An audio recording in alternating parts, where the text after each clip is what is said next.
Hello বন্ধুরা, আজকে বানাবো মটন পায়া স্যুপ। তার জন্য মটনের পায়া নিয়ে নিয়েছি। এদিকে গাজর কুচি, পেঁয়াজ কুচি, রসুন কুচি, আদা কুচি আর লঙ্কা কুচি। এবার গ্যাসে প্রেসার কুকারটা বসিয়ে দিয়েছি গরম হওয়ার জন্য। গরম হয়ে গেছে। এবার দিয়ে দিচ্ছি সাদা তেল।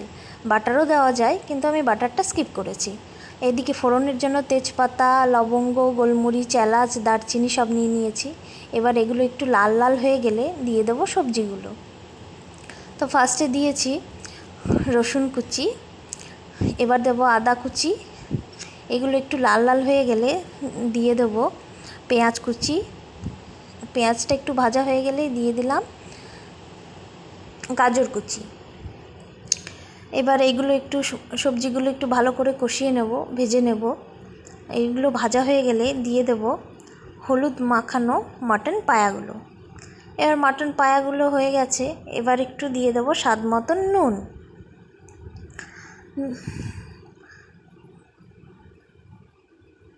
নুন দেওয়া কমপ্লিট।